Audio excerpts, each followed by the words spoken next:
guys for 20 minutes and then say, oh, by the way, I'm recording the whole time. Ha ha ha ha ha ha. Yeah, I know. Yeah. So I'm recording. All of a sudden, did you take us? No, not to your screen. Why did that do that? What? I just started recording, so I don't know if it did something. Yeah, I've started recording again. Okay.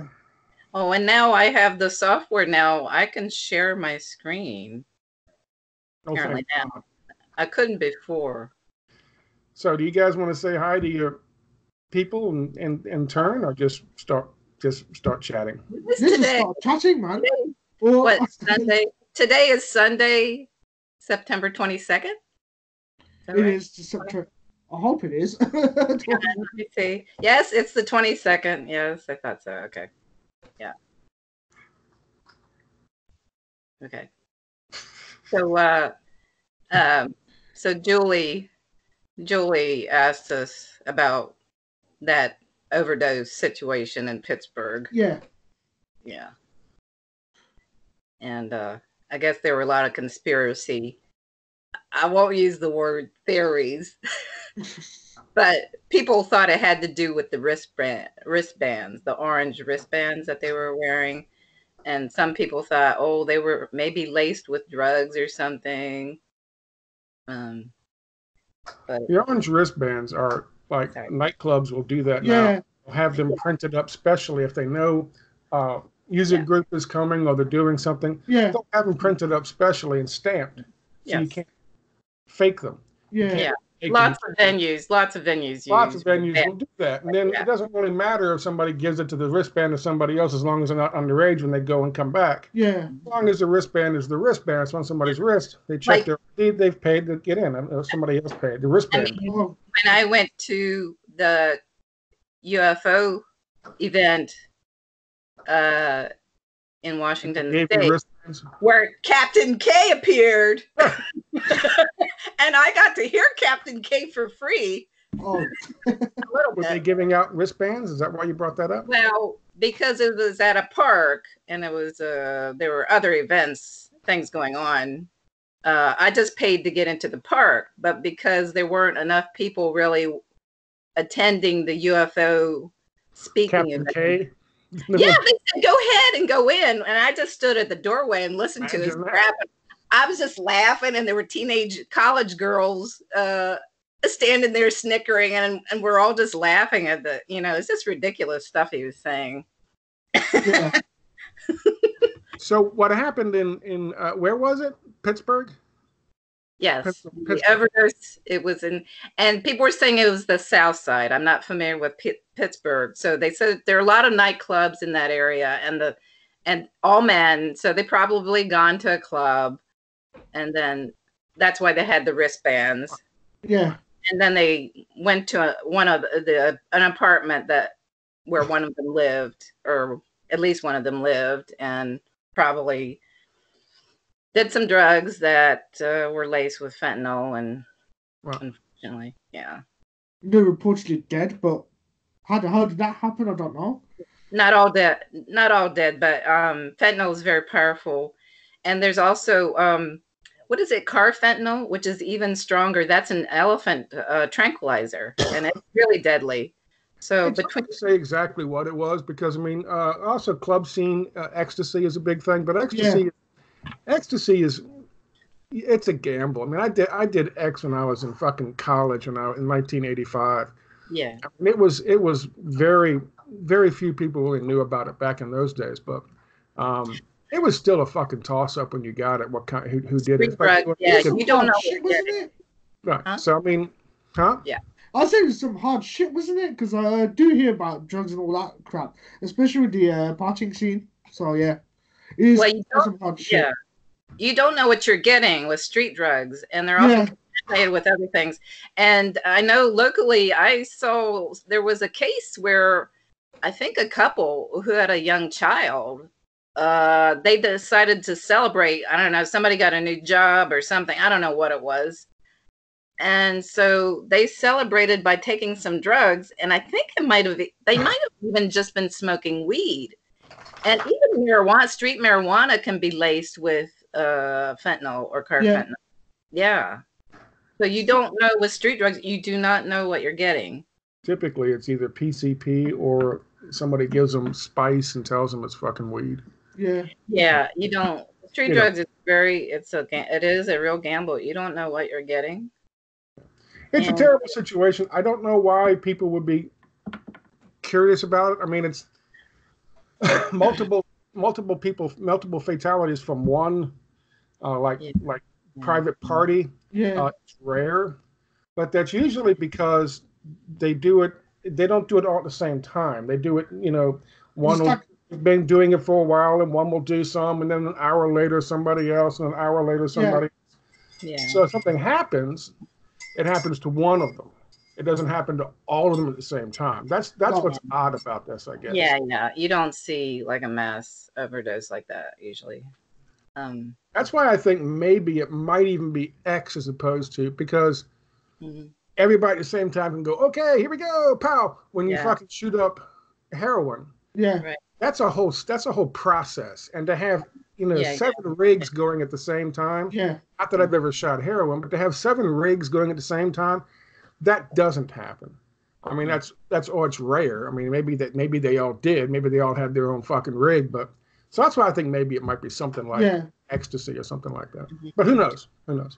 Well, as I said, it could be any street drug. You don't know what's the other thing that freaked out Julie was she and JP were at a coffee shop or something, and she said official looking guy walked up and was offering the antidote to what narcotine, I forget the name of it, that brings people back if they've overdosed. And she just was suspicious because of that. And I don't know, it might have been just somebody. A lot of times I think the cops or whatever, they will distribute that stuff. I think if there's been a bad overdose or a lot of overdoses in an area, it could be that they're just taking precautions.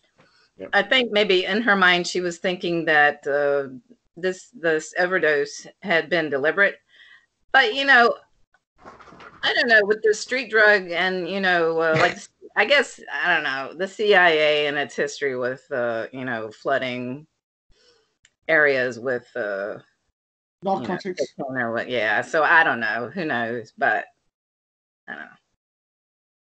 But I think sometimes they will take precautions and distribute a lot of that narcotine or whatever it is. If there have been a lot of overdoses in an area, I don't know. Right. Yeah. I'll be right back. I just have to climb off my bed here for a minute. My dog is freaking out. Yeah.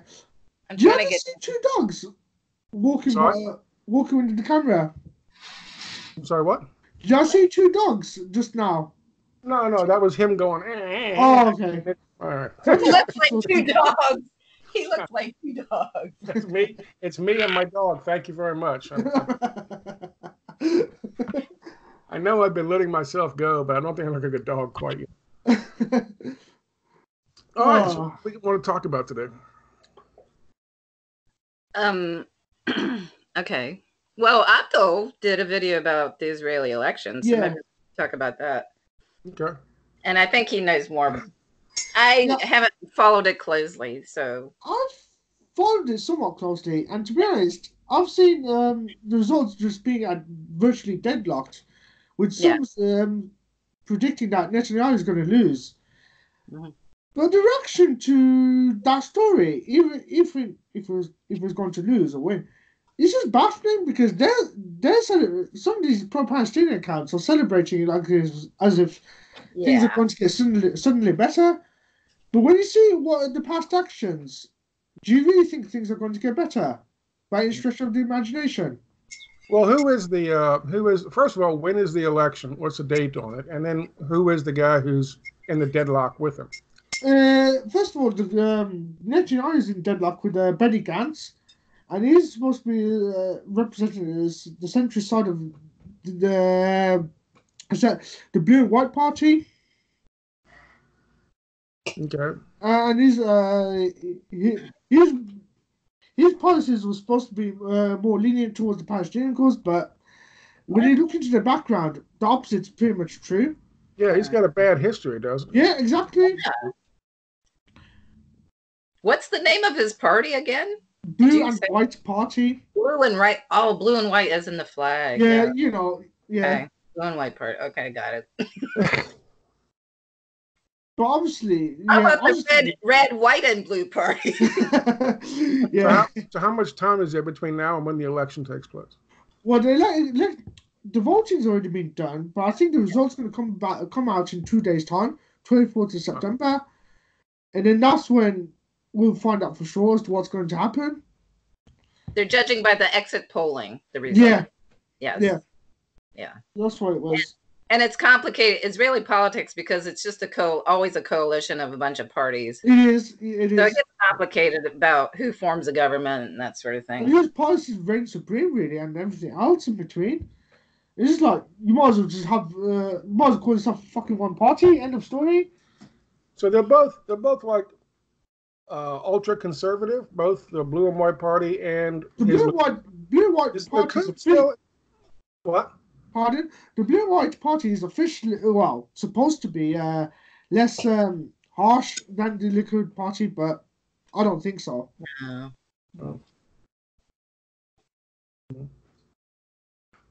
Oh. I don't know what else. So it looks like from the exit polling that Netanyahu, Bibi, is behind. Yeah. You'll fix that. I know. So, but you don't think, however it goes, you don't think that's going to mean any kind of better situation for the Palestinians? That's the basic summary. That's the basic summary of the. Do you think there'll be less of these Operation Cast Lead, Operation Pillar of Defense? To be honest, I think. Do you think there'll be less of that?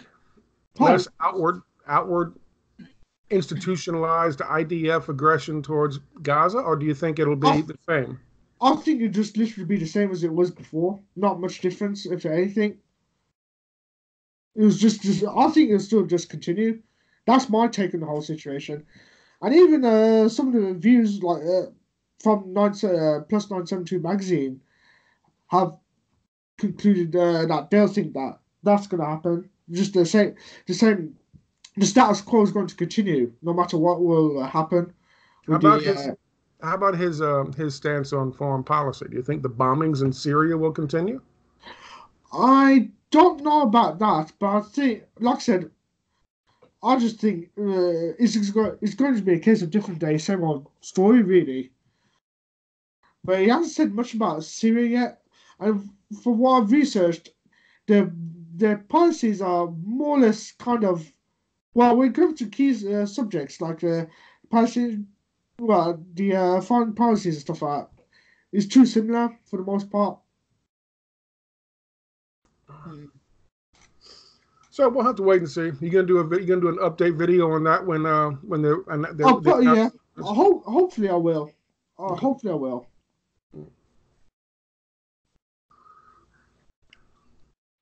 Is that something that the Muslim community is watching? Is something that the Muslim community is concerned with, like in places like where you are in the UK? I haven't seen much conversation with regards to that, but I've seen a few people probably talk about it and think that not much is going to change. Although some people actually disagreed, but nah. Other than that, not much else I can say about that really. Right. What were you laughing about there, Aunt Bibi?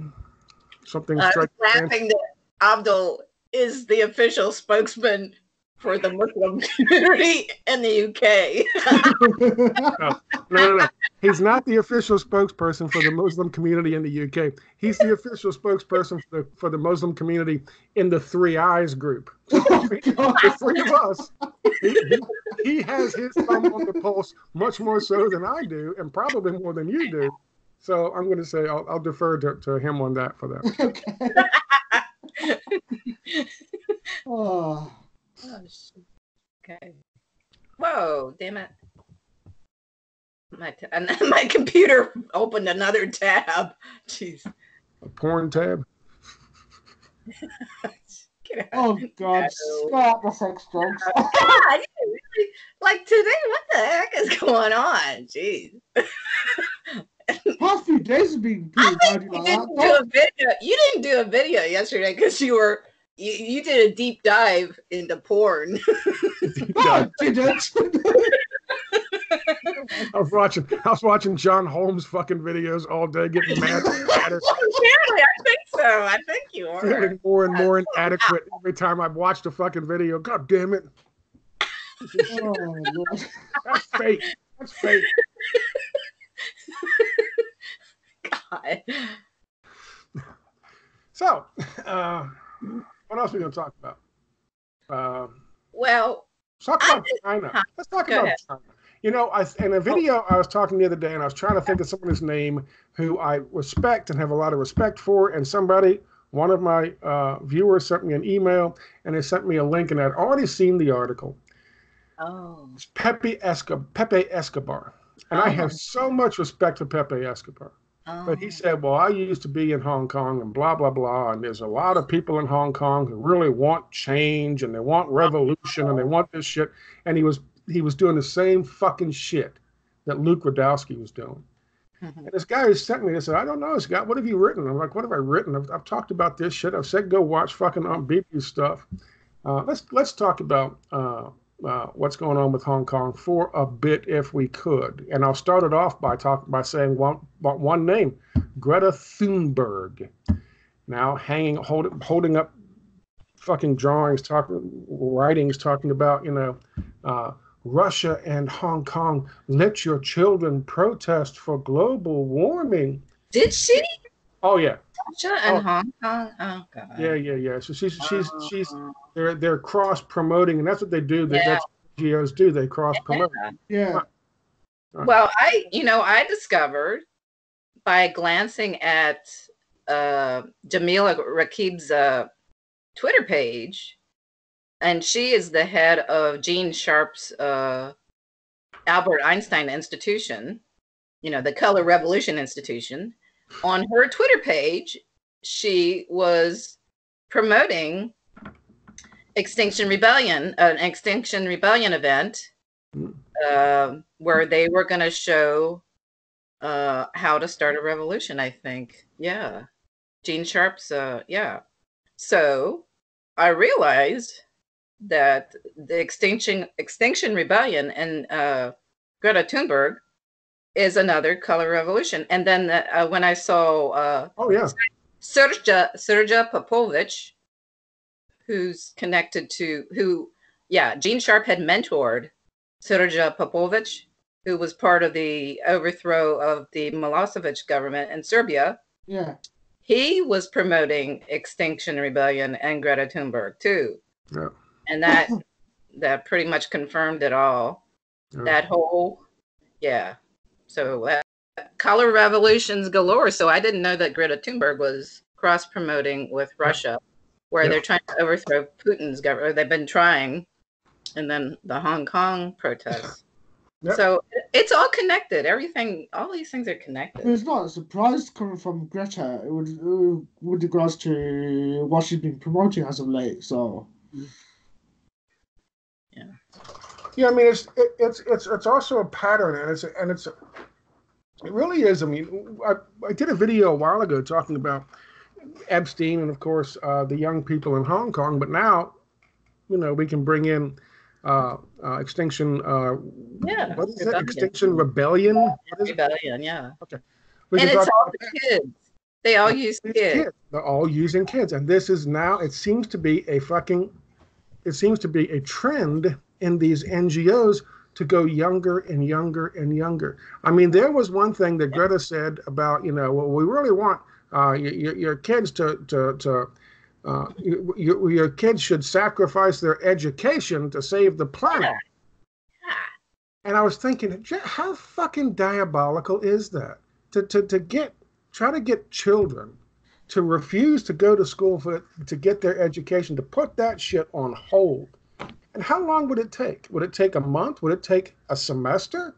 Would it take You have a whole bunch of fucking kids being put back a year. Yeah. Because of this fucking shit. That's some diabolical child abuse. I got 2 minutes for that, Scott. Child abuse. Yeah, it is. It's fucking child abuse. So, it's simple it is as child abuse. And in Hong Kong, it's child abuse for the sake of emotional blackmail to make to drum up artificial support. Right. For insidious gain. That's what the fuck it is. That's what it is. That's exactly what it is. I'm starting to call the Hong Kong color revolution, the protests, the riots, the pedo revolution. I'm calling it the pedo. Well, Joe Biden for a good measure. Yeah. How come as soon as the word pedo is introduced in our conversation? Why is that? Wasn't given Jeffrey Epstein another ring?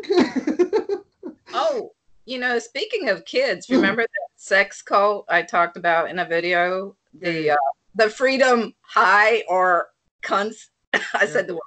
Oh, yeah. I didn't realize. I saw Jeff J. Brown's China Rising blog, and he posted those images of that guy I talked about in another video, Brian Patrick Kern. Remember him with the hipster haircut? I didn't realize in the images he's wearing one of those freedom cunts t-shirts. Wow. And I had not noticed that. Wow. Yeah, here's a guy who's handling kids. He's supposed to be a teacher, right? Yes. Yeah. And he's wearing one of those t-shirts. I didn't realize it until I saw Jeff's blog. I'm going, oh my God, I hadn't noticed that. Hey, it's not, I saw an image, a picture of a kid. This is how bad they're exploiting the kids and making them feel like their education isn't worth it, even their lives. There was a guy, a boy holding up a sign saying, I want to die so that the planet doesn't. I've seen videos of girls like crying. Yeah. And not fake crying just so they can be like, I've seen that shit too. You got a bunch of fucking opportunist little kids out there right now wanting to be the next fucking Malala or the next Greta. Who was the one from Syria? Bana Alabed. So you got a bunch of that shit. But I've seen videos of little girls legitimately fucking crying because they think these assholes have been telling them, you're gonna turn 18 years old. You're not gonna have a fucking a life and go to college. The world will be burned up. It'll be filled with water. You're not gonna have anything. You gotta do something now. Yeah. I mean, these people, whoever's telling them that shit, should be arrested. Yeah. That should be arrested.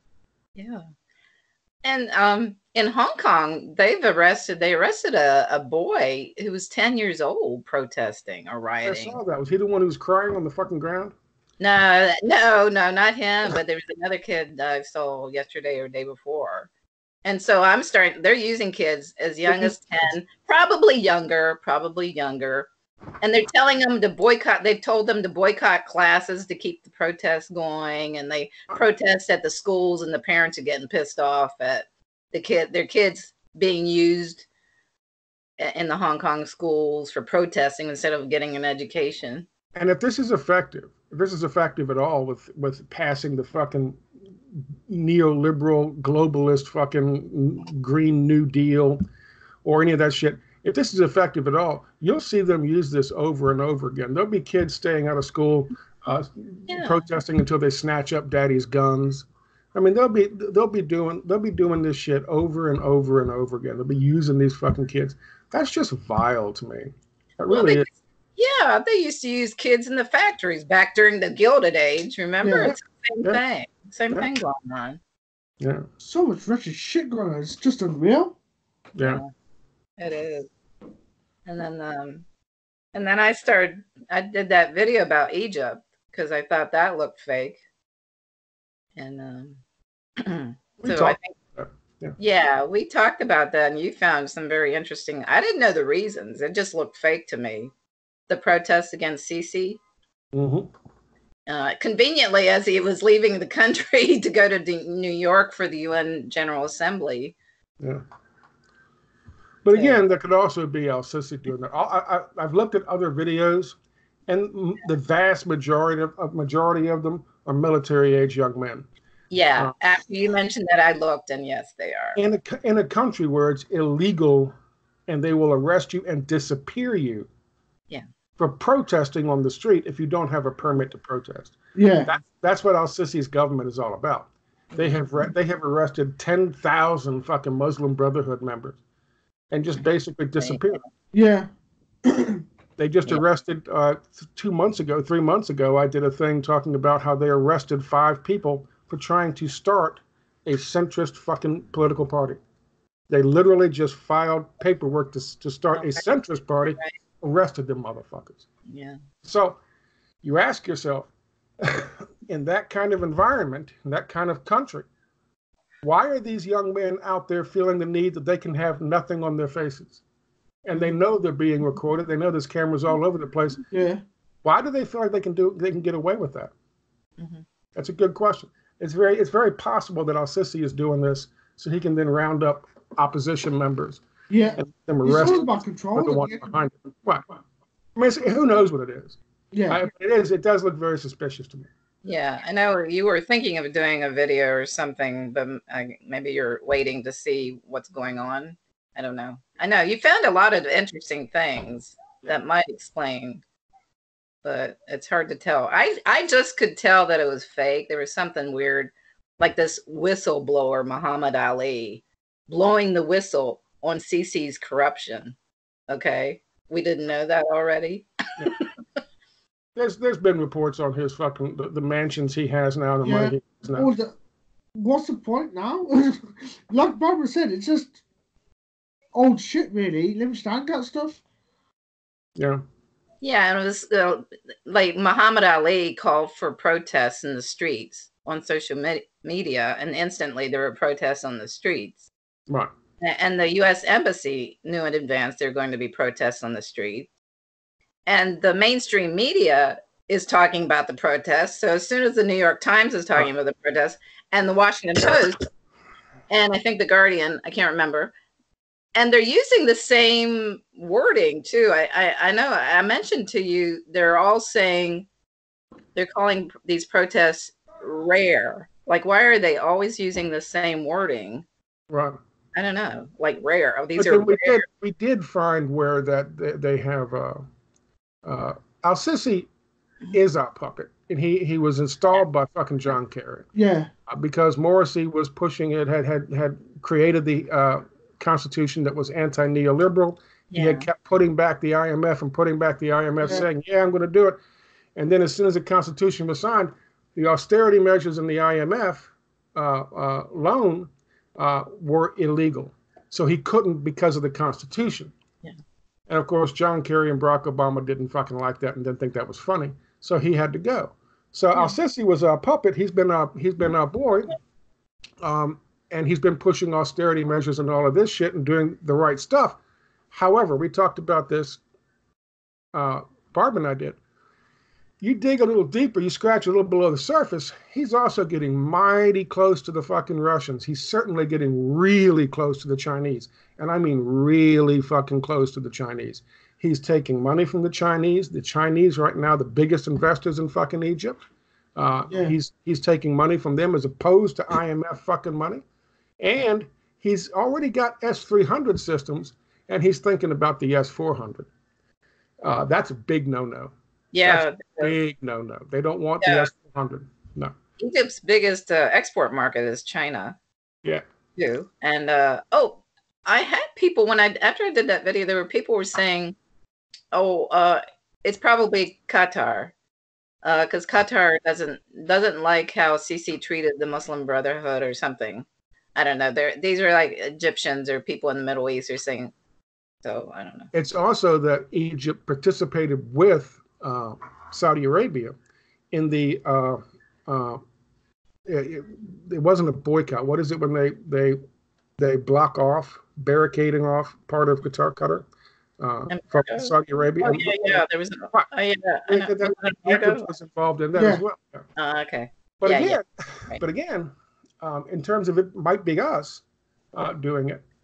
The last thing I wanted to bring up, and we talked about this, was that Egypt refuses to shut down the Suez Canal to the Iranian tankers. Right. That was interesting. Which we really want them to do that, and they refuse to fucking do it. Yeah. Yeah. That's only going to stoke up war against Iran. Uh-oh. Hold up.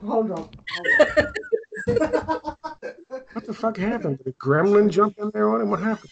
Something. Did one of his hostages escape? He is a hostage. What are you talking about?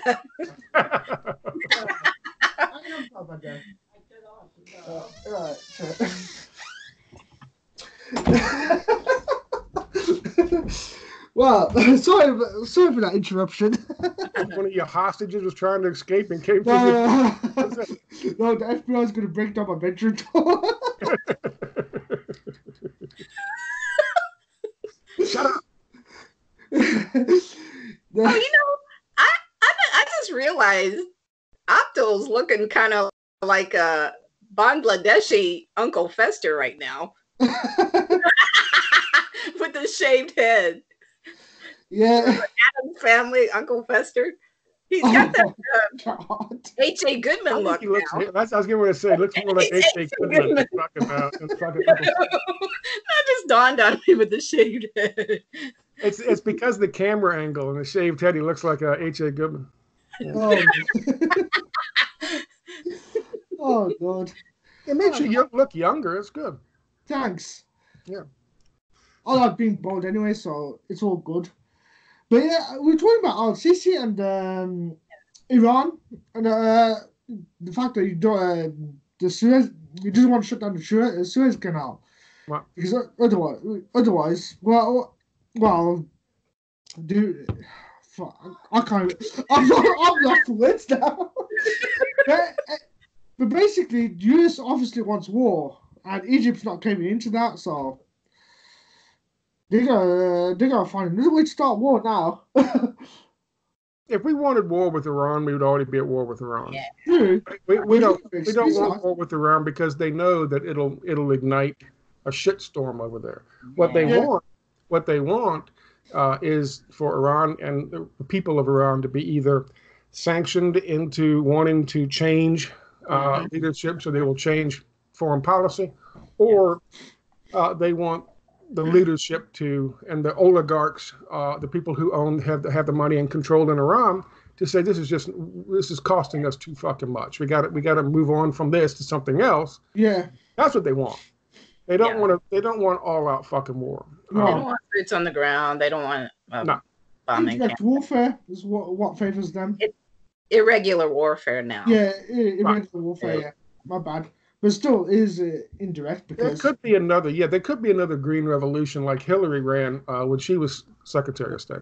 There could be one of those, but in all likelihood, it's not going to be successful.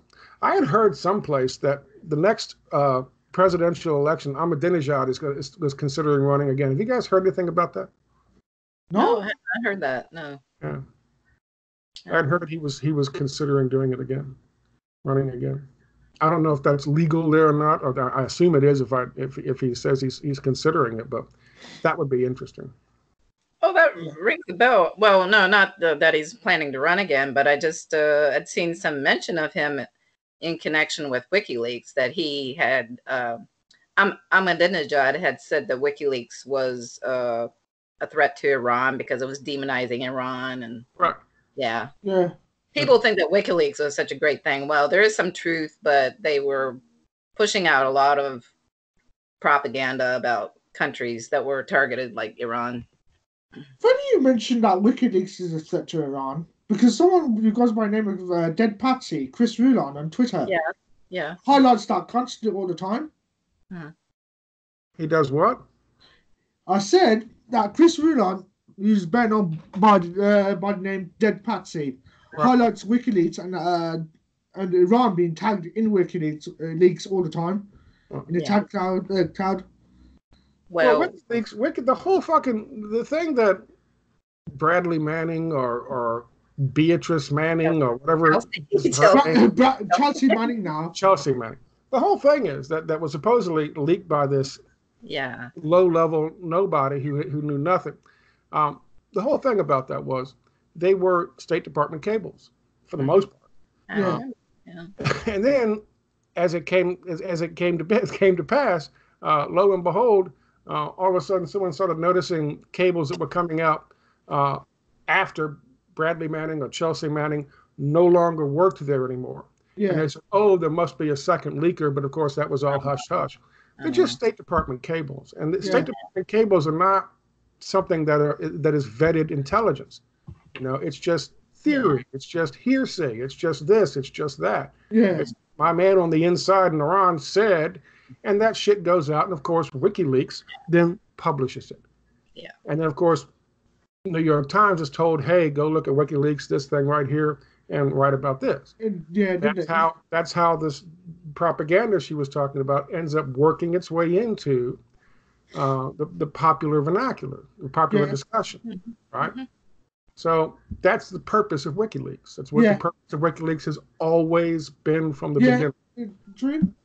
Yeah, it's a disinformation dissembling. Is that the right word? Organization. Huh? Disseminating. Thank you very much. It's a disinformation disseminating construct. Yeah. That's what it's always been. That and a honeypot. If real whistleblowers get something and they say they contact Julian or whatever, he says, "Yeah, hang on a second. Come meet me in the fucking embassy." Meanwhile, he's got all these Spanish guys hooked up with globalist fucking intelligence agencies recording everything. And that guy has his thing, gives him his information, goes out on his business, has a heart attack 3 days later, and that information is just gone. Yeah. That's what WikiLeaks is. Just so you know, tossing it out there. I know. I know whenever I criticize WikiLeaks and Julian Assange on Twitter, that Iranian guy Mehdi, I don't know. You know what I'm talking about? Yeah, I know. He always likes that when I criticize WikiLeaks because, he knows that Iran is being demonized and he doesn't like that. WikiLeaks demonizes Iran and he's in Iran, I guess, or... Well, they did that. They had the Assange files. They had Libya files. They have done that to every fucking place that we have tried to color revolutionize and force regime change. They have done that. Yeah. They have been part of that. So that's what they are. That's the structure there. And I call him Jesulian Assange. Jesus, like Jesus. Yeah, I see what you did there. Jesulian Assange now. The holy imposter Jesus. She called him the prophet, the WikiLeaks prophet. What was I calling him? He's the Antichrist. Oh, I did. I just have that Saint Julian.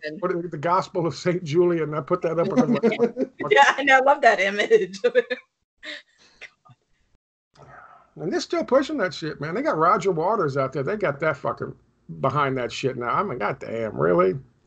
People saying, someone said, "Oh, they're torturing him to death."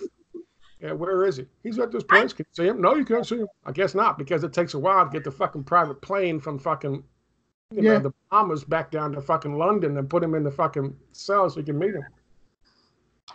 I get people blocking me on Twitter. They'll be following. I get people who follow me and like the stuff I'm saying. And as soon as I start criticizing Julian Assange and WikiLeaks, boom, I'm blocked. That's identity politics. Boom. I mean, they'll follow me and they like what I'm saying. And as soon as I do that, boom, block. Yeah. So celebrity worship's what it is. Yeah. Yeah, it's a shame. Speaking of identity politics, what's going to happen with the election over here? Well, first of all, before we do that, what's going to happen with fucking Brexit? What's going to happen on the 31st? Yeah. Brexit's a mess. It really is a mess. I don't even know what the bloody hell's going on.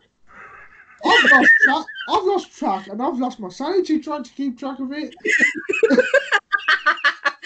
I think it's all behind the scenes. I think Brexit's been sabotaged one way or another. Yeah. I don't think anyone's going to get out alive with this mess. I'll tell you that for sure. Do you think Boris Johnson is going to do you think he's going to survive if they don't deliver Brexit on the 31st, or do you think he's gone? I think he might go. I'm not sure, but I think he might go. Yeah. See, there was another guy. There was a younger guy who had his hair combed. He looked actually halfway decent. I forget his name, but he was going to be running for it. But they just kind of did what they did, and they just made this guy this clown dude prime minister for this. Jeremy Hunt. Are you referring to Jeremy Hunt? Yes. Jeremy Hunt. Right. Your image froze up, Abdul. Your image froze up for me anyway. Oh, sorry. No. Oh, now you're unfrozen. Okay. Yeah, you froze up there. Okay. There you go. So my guess was they want him after October 31st or whatever. They want him to move forward and lead the Conservative Party. But they know whoever they put in after she left, they knew whoever they put in was going to be hoisted on their own whatever. Was going to be fucking crucified. Yeah. Because they're not going to give people what they want with Brexit. They're just not going to do it. So my guess is Boris Johnson was the sacrificial lamb tossed out there to run this particular part. Then once there's another delay, or I've actually heard some liberals out there saying they should do away with the 50th Article 50 altogether, right?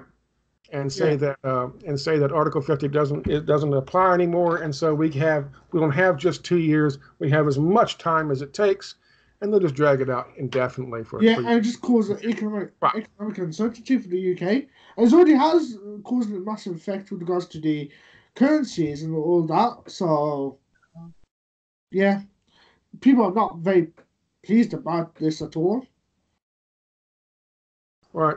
Can you get a feel on the ground for whether the majority of the people that you know would support a hard Brexit or don't want Brexit at all?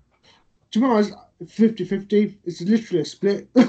It's because they've seen how Brexit's been handled, and they'd rather stay in the EU. That's how bad the whole Brexit situation has been. Mm-hmm. So more people, for what I've seen, would rather stick with the EU because of the lack of trust from delivering a safe Brexit. Right. Well, a Brexit that's free from political corruption, but yeah. Right. I can't blame, to be honest, Scott, I can't blame them for that. It sucks, but... Yeah. Well, yeah, people were depressed about it, I think, because there was somebody else on Twitter that I was interacting with. Polly Ticker, I think I think he's in Scotland, and he said, frankly, he's so distracted with that Brexit mess, and he's depressed over it. I wouldn't blame him. Yeah. Me personally, I just got fed up with the whole project for a bit, so I just went, so this sports and game here I come. Yeah. It's just like a sponge waiting to explode in your face. Just when you're about to go to sleep. That's how I felt. I think people just want to live their lives, and they're just sick of this mess. And they are. Yeah. It's just. Is there any kind of disruption? Are there protests? Are there demonstrations at all taking place? Do you see any, even on a small scale, local scale, anything? Not recent memory, no. Yeah. Unless I missed something, but I've not seen any big hoo-has and protests about it, sadly. Oh, I wanted to mention Jeremy Hunt. He was what was his position? Foreign minister? I think he was, yeah. Foreign minister. Is he still? I don't know. His wife is Chinese, and a lot of Chinese were intrigued by that. If maybe she was some plant or something in the British government, that was funny. She's from mainland China. Oh, and he had studied, Jeremy Hunt had spent time in China, and they were saying, "Oh, is he some kind of mole in the British government?" That'd be a nice Tom Clancy plot twist, you know. The hunt for China. Oh, shit. Tom sad he's dead now. Oh, God. Who, Tom Clancy? Yeah. Oh, I didn't know that. A dog is demanding I play fetch. But I got this big ass thing. These things right here, man. Jesus Christ. Oh yeah, that's the. I gave you that. Yeah. A grenade. That's You know the what thing. that is? You know what that is? What is that? That's Oprah Winfrey's butt plug. Oh, no. No, there's a bigger one, didn't I send? Now, see, I thought you'd like. There's a bigger one. No, wasn't there another one that I gave you? It's black and it's bigger. that just sounds totally wrong, baby. No. I thought you would like that, Big B, because you would give me a hard time about all the sexual references I was making. Butt plug. Oh, that's Buttigieg's nickname. Yeah, it is. Buttigieg. Booty gig. Buttigieg. Yeah. Booty gig. And he's gay too, so butt plug. That's appropriate nickname, butt plug. Oh God. So, elections here. What are we thinking about? Oh well, there's one coming up fast in Canada. Oh. October 21st. Yeah, but I'm not really paying attention. Does it involve a blackface prime minister? Oh God. Justin Trudeau. Oh, the hysteria surrounding that is just stupid. I hate to say. I mean, I think I'm older than Trudeau. At least I look older than Trudeau. But my fucking life, I've known blackface is not a good idea. And I'm growing up in the fucking South, and I still know it's probably not a good idea. He did it for a Halloween thing or for some kind of party. Yeah. He did it 3 times. He did 3. I saw 3 different blackface pictures. Not just him, 3 different pictures from that night, but 3 different blackface get-ups altogether. Well, 3 fucking times. I know, but I've learned. I've been in Canada, and it's coming up close to 3 decades. And when I came here, so there was a lady who I guess she would be kind of on the left. Yeah.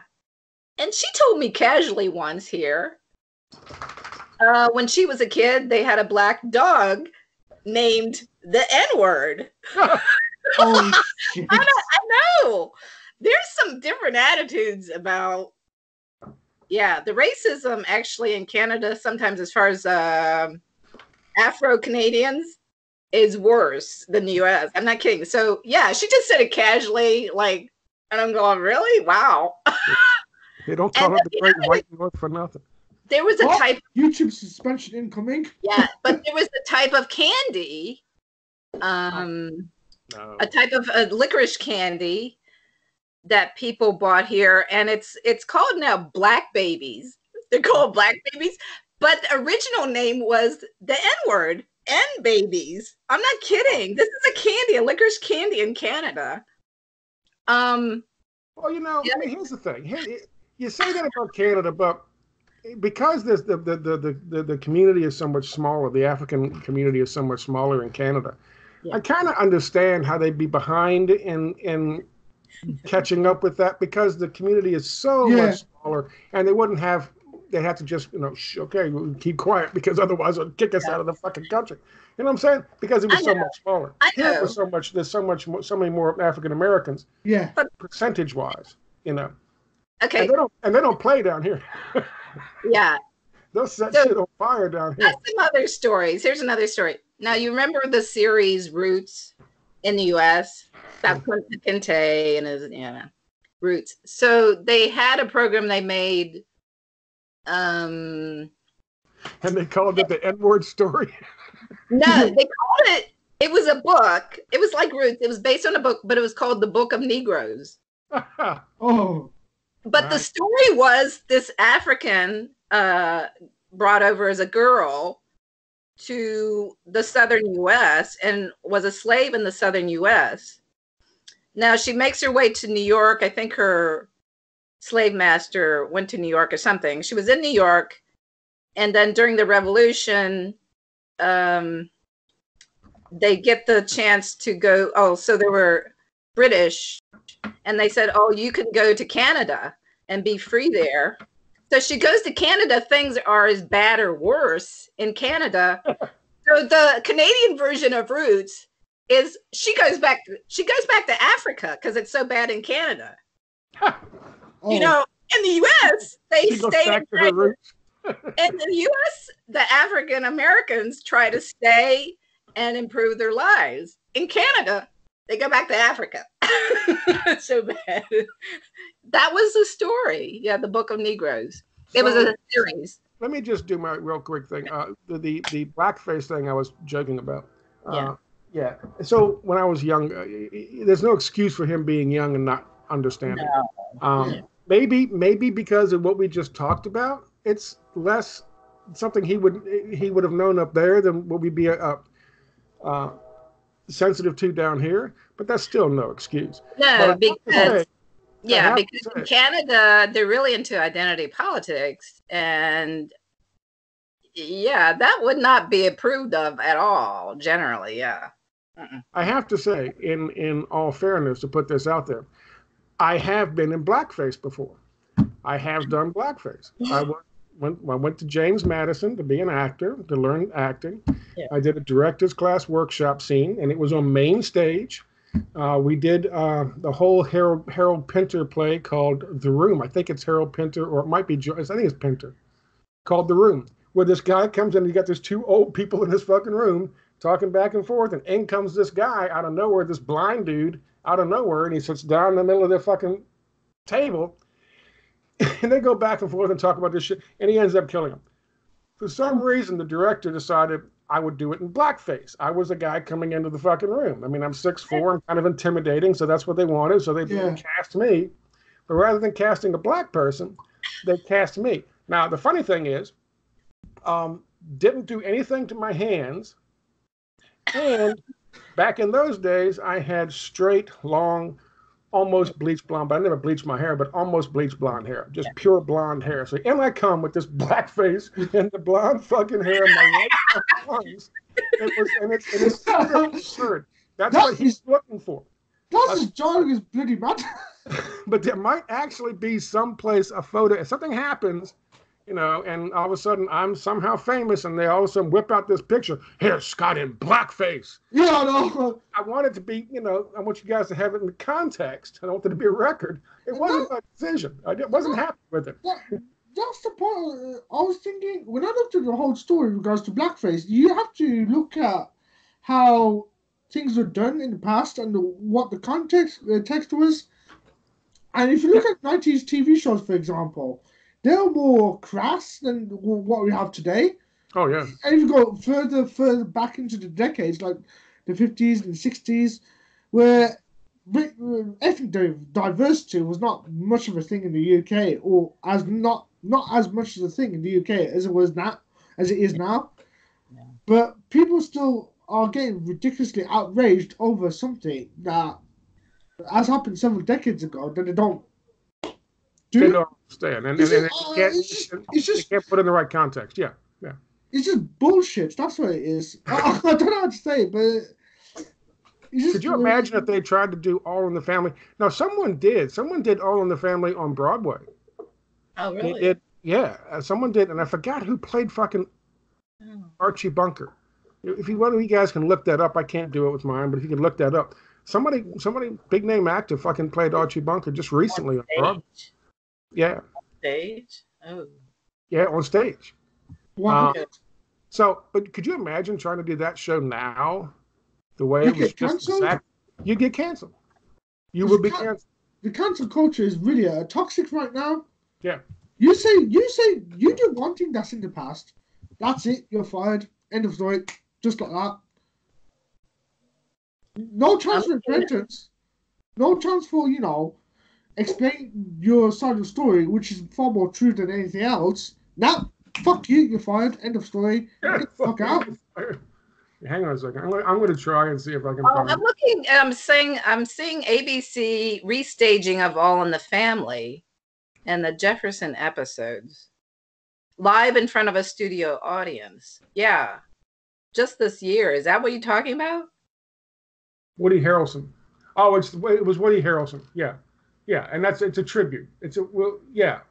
Oh, okay. Well, it's on Broadway World. ABC Late Night presents Oh. a live 90-minute primetime event. So that's what it was. That's what it was. Okay. And All in the Family was actually a remake of a British TV show called Till Death Do Us Part. Yes. Originally, it was a British TV show. Yeah. Okay. I didn't know that. That's cool. Yeah, it was a British show, Till Death Do Us Part. Right. Yeah. Mm-hmm. So anyway, yeah, no, you couldn't do that nowadays. You couldn't do All in the Family on television, and that's the sad thing because people don't understand All in the Family. People think it was about this racist guy, and it was, but the whole that was the whole point. You took this fucking guy with the ideas of the past, and you made him force and confront the changing society around him, and you turned that guy. You made that guy human. You didn't make him into a monster. You didn't make him into a racist or one dimensional. He was a human, and you came to understand him and to care for him and to care about him and all those people around him. It was a brilliant fucking. It's a brilliant fucking show. And I was like 11 something when it came out. Don't say that. Don't be like, shut up, you're a bigot. No explanation. No chance for explanation there. Yeah. Yeah, there was an episode where Sammy Davis Jr. appeared because Archie Bunker was a big fan of Sammy Davis Jr. and he wanted to have his picture taken. And so they count down 1, 2, 3, and Sammy kisses Archie on his cheek as they're taking the picture, and Archie's like, "Whoa." That was funny. Yeah, that was a really good show, and you couldn't do that nowadays. Yeah, and I was like a kid, 10 or 11, and in school, kids were talking about the show because people of all ages enjoyed it. Right. Yeah. And you had strong African American characters. It was one of the first. I mean, I think Star Trek with Lieutenant Uhura, and of course, All in the Family. Yeah. You had strong African American characters that were. George Jefferson was he was a hoot, man. Yeah. But then you got the first spinoff for their own fucking sitcom out of that fucking show. And that show ran, I don't know how long All in the Family ran, but I know the Jeffersons ran for a decade at least. Yeah. Well, that was a great show. Mm-hmm. So what else is going on, guys, in the news? Well, good question. Well, they as far as Justin Trudeau and the blackface, it's just another distraction. And people are saying, why did they bring this out now? Oh, gee, there's an election. Okay, that's why it came out. It's just October surprise, right? Yeah, October surprise. And surprise, blackface. So I don't know if the Liberal Party, Justin's party, gets enough seats. I don't think they'll get a majority. It might be like a minority government with a coalition. I don't know. So when is this election? October 21st. And Halloween. And people are kind of there's a lot of scaremongering. Oh no, if we don't vote Liberal, the conservative government will get back in power, and we don't want that. And I'm going, what's the difference? I don't really see any difference in policy. You can laugh at it. Really, okay. Oh, the other thing is there's a new Libertarian Party. Something like the People's Party of Canada. It's a Libertarian Party. And it's a guy who left the Conservative Party. So the Conservative vote is going to be split some there. So I don't know. So I'm not voting, though. Well, I'm not voting. You guys don't have electronic voting machines, do you? No, it's just pencil and it's just a piece of paper and pencil. I don't know what did they do in the UK, Abdul? Same here. Same, yeah. It's paper. Yeah. Because admittedly, I've seen a few of these voting cards and stuff like that before. I've seen the voting booths before myself, and it was just pen and paper. Not much has changed yet. And the booth is just a cardboard setup on a table. But the last federal election, I experienced voter suppression. So I went to vote. I think I went to advanced polling, and it was around lunchtime, I think. And there weren't that many people of us in line. So the rule is the local member of parliament will choose who's going to run the polls in that district. So here it's a conservative, and conservatives wanted to stay in power. So they're just I don't know, less than a dozen people ahead of me in line, and we're all just standing there and nothing is happening. There's lots of poll workers. Nothing is happening. I don't know what's going on. And so people leave because they're discouraged. And I saw what was going on. It took me a couple of hours to vote, which was ridiculous. And I said out loud, I know what's going on here. It's voter suppression. And people were going, what? No, we're in Canada. I know. They said, no, we're in Canada. Or they're looking at me like, what are you talking about? And I said, yeah, this is a classic voter suppression. Because I voted before and it doesn't take that long to vote. Deliberately stalling to discourage people from voting because they didn't want the local conservative member of parliament to, because people weren't happy with the conservative government. Right. Yeah.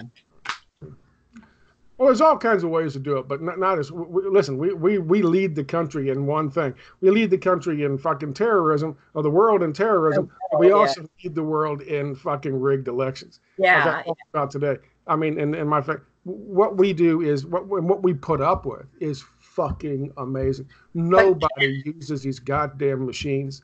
Nobody. Yeah. No serious, industrialized democracy. None of them use these fucking things. We're the only goddamn ones who do. But Canada gradually is learning. They look to the U.S. and say, "Oh, we need to do things like that." So there is some new legislation they passed that discourages people. Yeah, it's about voter ID or whatever. So this is creeping into Canadian elections a little bit. They present the paper and it says the Help America Vote Act, and they got America crossed off and Canada written in. They call it the Fair Elections Act. This is they passed Fair Elections Act. Yes. And it's about voter ID, that sort of thing. Yeah. So it's another way of suppressing the vote. Yeah. A better, slicker way of suppressing the vote. Right. So I'm looking forward to not voting. Good. But I think Jake's going to vote. I asked him. I think he's going to vote anyway. Anyway, I'm not voting. Not happening. Yeah. And I was an observer for the Green Party at the last provincial election, and they weren't doing the voter ID right. And I saw people being turned away. And they were the poll workers weren't doing it right, and they were discouraging people from voting. Yeah, and I said that's not right. But I couldn't. I had no power. I just was observing. Yeah. So, who do you guys think is going to win 2020 here in the States? Have you had to guess, who do you think is going to win? I don't know. That's hard. Same. I think it's someone with the name that starts with a T. I don't know. I think I got that right. A T? Trudeau? No, that's not it. Hey, there. Canada's got a leader whose name starts with a T. And so does the U.S. Yeah. How about that? Now, the UK needs a T in there. So who do you think's going to win? No clue. I'll just turn the town and say no. I don't know. You don't. Huh? Like I said, I have no clue. I can't even fathom a guess right now. But I'll tell you what's going to happen. Different day, same old shit. It's not going to change anything, huh? Yeah. That's true. That's very possible. That should be a new. That should be a new election slogan. Different day, same old shit. Yeah. On a big ass billboard. What was the what's the quote from? It wasn't Ross Perot? It was somebody else. It might have been. Somebody said not a dime's worth of difference between the two of them. Who was that? Not a dime's worth of difference. You guys have heard that before? That was the quote. Yeah. Okay. Not a dime's worth of difference between the two of them. Talking about the Democratic and Democratic. It might have been Ross Perot. I don't know. Going way back. Yeah, I wish now I had voted for Ross Perot. I would have voted for him now. Yeah. But you were enamored with Mr. Clinton. Yeah. No, I wasn't enamored, but that's just the way, you had Republicans and Democrats. Okay, we don't want the Republicans. Okay, got to vote Democrat. Okay, fine. We certainly didn't want George H.W. Bush again, so, yeah. Is there anything else to chat about today? Should we chat about that box behind you? I know. I'm really distracted. Like the size of a You're going to collapse on me sooner or later. Yeah. Imagine it that happens on camera. It's like the size of a coffin. You got a body in there? No.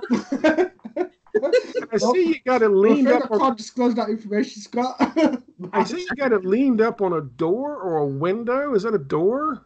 Yeah, a window. Yeah, so what are you waiting? Oh. You're waiting for like a certain time tonight. You can open the door and kick the body out. Is that the body jettison system you got worked out? How many more boxes you got like that on the front porch? You got like 6 or 7. Only have one on that. It looks like it's ready to go. You just open the door and it's going to fall out. Yeah, it's for fly its way out of the house. Yeah. I don't know. So, I mean, that's about all I know in terms of what's going on down here. Same here. But it's really disgusting, though. You were talking about Jimmy Dore and Nico House. Yeah. There are all these alternative media figures, and they're obsessing about the elections and the Democrats and, they're rigging it again. Like, why? It's all about money. And I think even Caitlin Johnstone, she's talking about the elections. Oh, no, they're rigging things. Oh, my gosh. Like, really? Okay. I haven't paid attention to these people in donkey's months, really. Yeah. Caitlin Johnstone, I didn't realize, I just saw a piece where she wrote about Andrew Yang's freedom dividend, and she took it seriously. She had a totally different take on it, as though, this is, people won't be working anymore. They'll be just depending on UBI. And she wasn't questioning the whole UBI scheme. I'm going, what? Yeah. Her take was very different from what we've all learned about UBI. So but it sounds like she wasn't supporting it. She was like thinking, this could be detrimental. Is that what she was saying? She was saying, we're all not going to have jobs because they're, this is Andrew Yang's argument that everything's being automated or something. So we need UBI to depend on. And I think her argument was, we're all going to be slaves to this UBI. But she wasn't questioning that. I don't think she was questioning it's like a bait and switch. They give you the UBI and then they take everything else away. I don't think she questioned that part. I just scanned the piece that she wrote and going, what? All the UBI does is pay, all the $1,000 a month pays for is the increase in value-added taxes, or the value-added taxes that are slammed up there. Plus, he was talking about on his fucking website, not just one tax, new tax, the value-added tax, starting off at 10%. In 2 or 3 years, it'll be 15, but a carbon tax. Yeah. So that $1,000 a month will be chewed up. I mean, it'll be chewed up quick. Yeah. So I don't think she was questioning that. Yeah. You wouldn't be able to live off of it because the cost of living is going to skyrocket. Yeah. When they put the value-added tax, it'll go on everything. I mean, what is your value-added tax in the UK right now? 17? Yeah, 7.5%, I believe. You know what? I think it's that. Oh, it's not 5%. Did you say 20%? Well, it's not 5%. It was bloody increased. It used to be 15%. It is just skyrocketed its way up to high hell. Yeah. Well, we have a VAT, a value-added tax in Canada. It's called the Goods and Services tax. Yeah. But then there's provincial tax too. So. Oh. Yeah, I had kind of a tax 20% now. Yeah. And the thing is, you guys don't realize. I mean, maybe you do from you live there. I don't, but you don't realize. My guess is most people don't realize just how much that really affects the price that you pay for everything. It does. It really does. because fucking Yang comes out there every time he's asked about how you're going to pay for this, $1,000. He goes, the first thing he always talks about is Amazon doesn't pay any taxes, and it's time to make them pay. Amazon won't pay a nickel in value-added tax. They will collect the tax, but they will pass that cost on to the fucking consumer. Yeah. So they don't pay a nickel for value-added tax. Big businesses don't pay a nickel for it. They just collect it. They collect it and then charge their way out of it? Right. Well, I remember in Europe, you didn't even know how much the tax was because it was part of the price. So that's another thing is they hide it. Right. No, that's probably why, Abdul, you probably don't know because it's part of the price. I don't know how they do it. Sometimes they separate it, sometimes they don't. Okay, yeah. In some invoices, you'll see the VAT rates. But that's the end user VAT. What we're talking about is, okay, you've got that value-added tax. But if say they're making the pack of cigarettes, then they have the cardboard. Somebody makes a cardboard and they sell that to the fucking people who make this. They have to pay a value-added tax on the cardboard. Yeah, it's part of the supply chain. Yeah, in some cases, it's part of the supply chain. All these things are paid out, and that brings the price of the $3 pack of cigarettes now up to $6.75. Yeah. And then at the end, they say, okay, and you got a value-added tax of 25%. You, the customer, have to pay. Yeah, but you paid every fucking value-added tax throughout the beginning. That's how it works. That's what I'm saying. People don't realize just how much they're really paying for that fucking value-added tax. You pay a lot for very little, essentially. Yeah. So when people say I got $1,000 a fucking month, and all of a sudden they say, wait a minute, I got $1,000 a month, but all of a sudden now my milk goes from $4 a gallon to $6 a gallon. They don't and it's everything. It's reduced purchasing power is what it is. Yeah. And you'll notice it as the years go on with inflation and everything else. Right. You'll notice it immediately. I mean, immediately, obviously. They're going to pass that price on immediately. Yeah. Right. But it becomes more and more obvious if you look at it in the years. Right. In the 1990s, £5 used to net you a lot of food in one trolley. Now it barely nets you 2 or 3 items in a bloody hand basket. Right. Right. And most people would say that's inflation and not realize part of that is that value-added tax. Yeah, that's one of the many contributing factors towards it. Yeah. So you're not going to be able. So Caitlin Johnstone is 100% wrong on that. Nobody would be able to live on $1,000 a month. If a value-added tax at 10%, and then a couple of years later it goes up to fucking 12 or 15%, it's going to affect not just what they pay as end users, but also what the manufacturers and the retailers pay along the way, along the process. The consumer is going to get stuck with all of that. So, I mean, that $1,000 is going to be chewed up in a heartbeat. You're going to be paying more than $1,000 a month, more than likely for it. Then you add carbon tax on top of that, you'll definitely pay more than $1,000. Yeah, but our standards is like pocket change. If you, you'd have the purchasing power of like a few cents in your pocket. That's what it feel like. Yeah, it does nothing. And then, of course, the other big thing it does, which is why Milton Friedman, advocated for it, is that they can say, okay, well, you can have disability or you can have the fucking $1,000 a month, but you can't have both.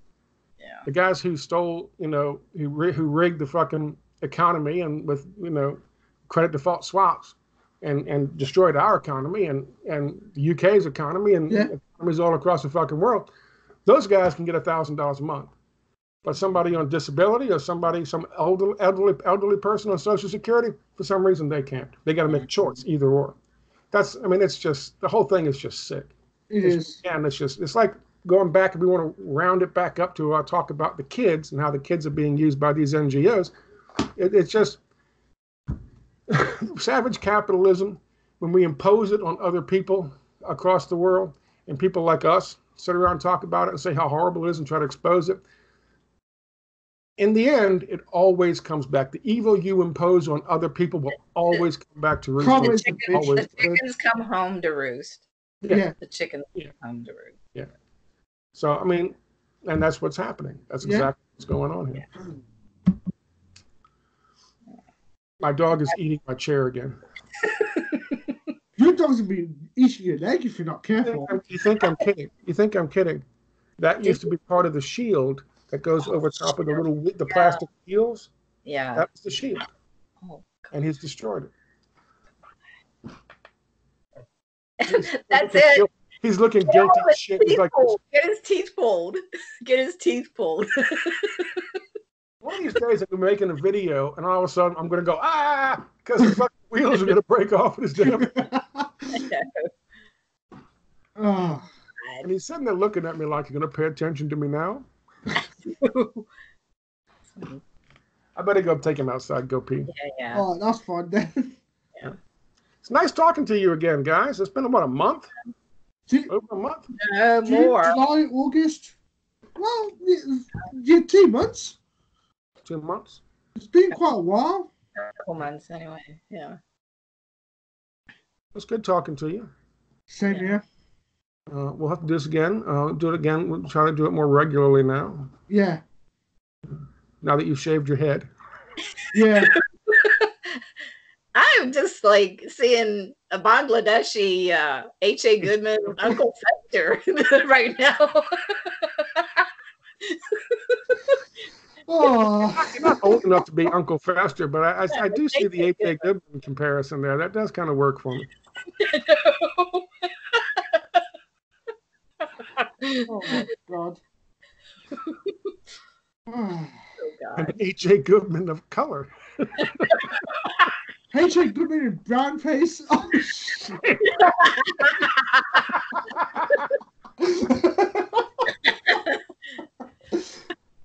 That's racist bigotry right now.